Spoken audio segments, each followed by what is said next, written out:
হাসিনা সরকারের পতনের বিষয়ে মুখ খুলতে শুরু করেছেন অনেকেই। কয়েকজন আওয়ামী লীগের নেতা ভারতের শীর্ষস্থানীয় সংবাদ মাধ্যম ইন্ডিয়ান এক্সপ্রেসের সঙ্গে কথা বলেছেন। আবার শেখ হাসিনাকে ডুবানোর জন্য 4 জনকে দায়ী করছেন। তার মধ্যে প্রথমেই আছেন সজীব ওয়াজেদ জয়, শেখ হাসিনার পুত্র, আছেন সালমান এফ রহমান। আসসালামু আলাইকুম ভিউয়ার্স, দেশ ও দেশের বাহির থেকে যারা আমার ভিডিওটি প্লে করছেন জানাচ্ছি আন্তরিক শুভেচ্ছা অভিনন্দন। আশা করি সবাই ভালো আছেন, সুস্থ আছেন, আলহামদুলিল্লাহ। তো ভিউয়ার্স, 5ই আগস্ট বাংলার স্বৈরশাসক মুক্ত হয় এবং বাংলাদেশ স্বাধীন হয় স্বৈরশাসক শেখ হাসিনার পতনের মাধ্যমে।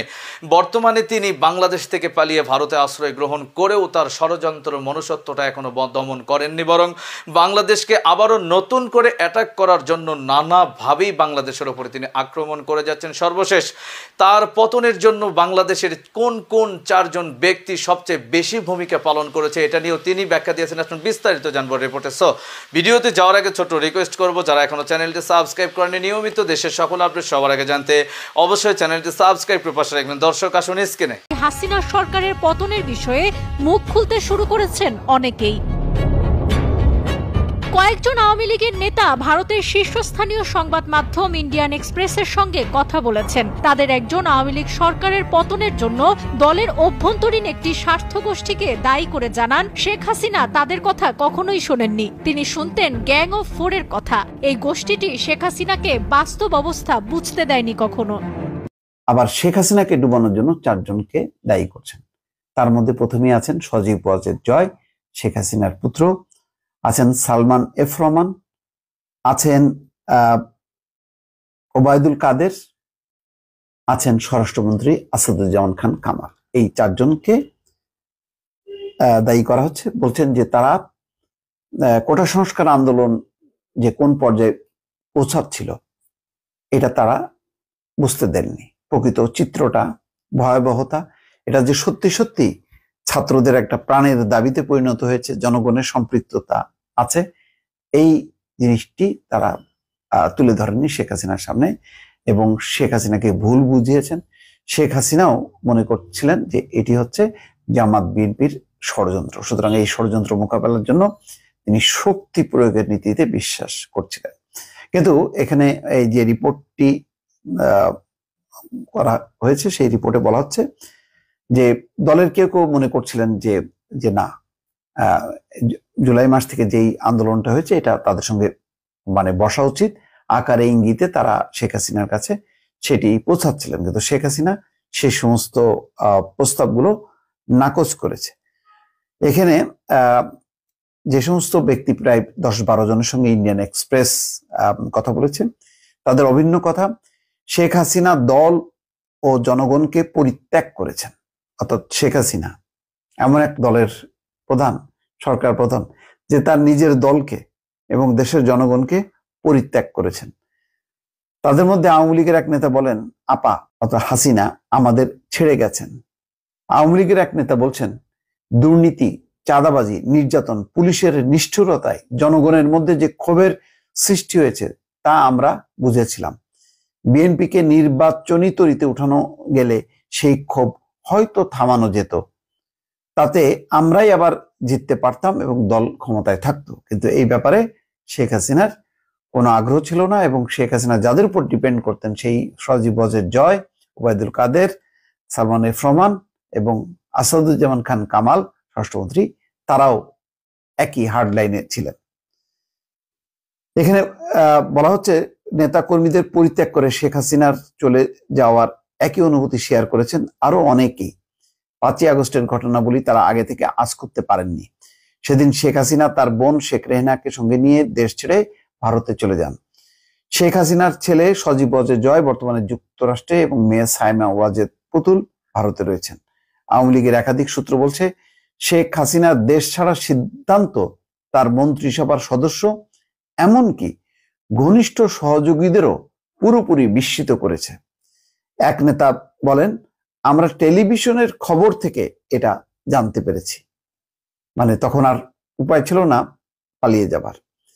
এভাবে শেখ হাসিনা চলে যাওয়ার ঘটনা আওয়ামী লীগের নেতা কর্মীদের জীবন বিপদের মধ্যে ফেলেছে। বিক্ষোভকারী বিএনপি ও জামাতে ইসলামীর কর্মী এবং সুযোগ সন্ধানীরা আওয়ামী লীগের নেতাদের ঘর বাড়ি, ব্যবসা প্রতিষ্ঠান দলীয় কার্যালয়গুলো নিশানা বানান করা হয়, অগ্নিসংযোগ, ভাঙচুর এবং লুটপাট।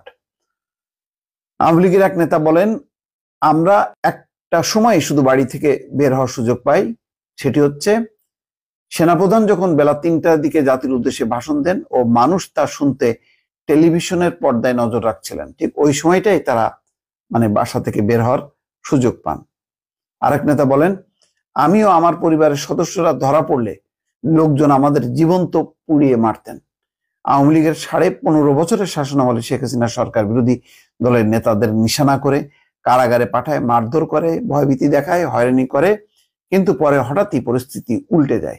সাম্প্রতিকতম ঘটনার খানিকটা পেছনে তাকালে দেখা যাবে ঘটনার প্রবাহে কেউ কেউ, বিশেষ করে গত জুলাই শিক্ষার্থী ও বিক্ষোভকারীদের উপর গুলি চালানোর ঘটনায় দুঃখ প্রকাশ করেছেন। পরে 3 থেকে 4 আগস্ট ছাত্র জনতা রাস্তায় নেমে আসেন। 5ই আগস্ট বিক্ষোভকারীরা কারফিউ ভাঙেন, সেদিনই সরকারের পতন ঘটে। দর্শক, স্ক্রিনে আমরা সে সম্পর্কে বিস্তারিত জানলাম। এই বিষয়ে আপনাদের মতামত কমেন্টে জানান, কেউ ভিডিওটি স্কিপ করবেন না। বর্তমান আমরা যাকে দরবেশ বাবা বলে চিনি, সালমান এফ রহমান বিভিন্ন ব্যবসায়ীদেরকে ভাগিয়ে দিয়ে তাদের স্ত্রীদেরকে নিয়ে তিনি নানা ধরনের রঙ্গ তামাশায় মিশে থাকতেন। শুধু অর্থনৈতিক দেশের ক্ষতি বা পাচার যে তা নয়, বরং দেশের নারীদেরকে নিয়ে তার কোন লালসা ছিল, আসুন সে সম্পর্কে বিস্তারিত জানবো রিপোর্টে। নানা অপকৌশল আর অবৈধ উপায়ে শুধু অর্থ সম্পদ নয়, অন্যের সুন্দরী স্ত্রীকেও কবজা করেছিলেন সাবেক প্রধানমন্ত্রী শেখ হাসিনার উপদেষ্টা ও শিল্পপতি সালমান এফ রহমান। লোলুপ লিপসায় শুধু একটি সংসারই ভেঙে যায়নি, সুন্দরী স্ত্রীকে তুলে নিতে ব্যবসায়ী স্বামীকে জেলে পাঠাতেও দ্বিধা করেননি সালমান। এই ঘটনা সামনে আসায় ধরা পড়ে দরবেশ খ্যাত ব্যবসায়ী সালমানের ভেতর ও বাইরের সম্পূর্ণ বিপরীত রূপ। সালমান এফ রহমানের লালসার শিকার হয়েছিলেন টিভি উপস্থাপক জাকিয়া তাজিম। প্রথমে ছলে বলে কৌশলে তাকে কাছে টেনে নেয়ার চেষ্টা করেন। সালমানের ক্ষমতার সামনে টু শব্দটিও করার সুযোগ ছিল না। তারপরও জাকিয়া তাজিমের স্বামী ইন্ডেক্স গ্রুপের ব্যবস্থাপনা পরিচালক শফিউল্লাহ আল মুনির বাধা দিতে গেলে হেনস্থার শিকার হন, এমনকি তাকে জেলেও পাঠান সালমান। হাজার হাজার কোটি টাকার খেলাপি ঋণ এবং ব্যাংক ও শেয়ার বাজার কেলেঙ্কারির জন্য বরাবরই কুখ্যাত সালমান এফ রহমান। এর বাইরেও তার ভেতরটা যে কতটা নিকষ কালো সেটা হাড়ে হাড়ে টের পেয়েছেন ইন্ডেক্স গ্রুপের ব্যবস্থাপনা পরিচালক শফিউল্লাহ আল মুনির।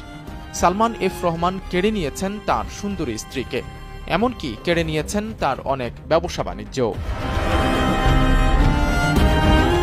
জানা যায়, জাকিয়া তাজিম একসময় শেয়ার মার্কেট বিষয়ক নিউজ প্রেজেন্টার হিসেবে কাজ করতেন বিটিভি ও 21 টিভিতে। তখনই তার ওপর চোখ পড়ে সালমান এফ রহমানের। নানা অজুহাতে এই সংবাদ উপস্থাপকের সঙ্গে ঘনিষ্ঠ হওয়ার চেষ্টা করেন সালমান এবং সফলও হন। এক পর্যায়ে শফিউল্লাহ আল মুনিরকে ডেকে নিয়ে স্ত্রীকে তালাক দেওয়ার নির্দেশ দেন সালমান। স্ত্রীকে ডিভোর্স দেওয়ার জন্য মুনিরকে 48 ঘন্টা সময় বেঁধে দিয়েছিলেন সালমান এফ রহমান। সেই সঙ্গে 300 টাকার একটি স্ট্যাম্পে এই মর্মে জোর করে সই নেন যে মুনির তার স্ত্রীর নামে সোশ্যাল মিডিয়া, টিভি চ্যানেল বা অন্য কোথাও কোনো অভিযোগ করতে পারবে না। এরপর কথা মতো কাজ না করায় মুনিরের ওপর শুরু হয় অকথ্য নির্যাতন। সালমান এফ রহমানের এই নারী লিপ্সার বলি হয়ে ব্যবসায়ী শফিউল্লাহ আল মুনিরকে গুম হয়ে থাকতে হয় দীর্ঘ 1 মাস। মামলা হামলায় দুর্বিষহ হয়ে ওঠে তার জীবন। এরপর 2020 সালের শেষ দিকে তালাক হয়ে যায় তাদের, ধ্বংস হয়ে যায় একটি সুন্দর পরিবার। সাইদ রহমান, কালের কণ্ঠ।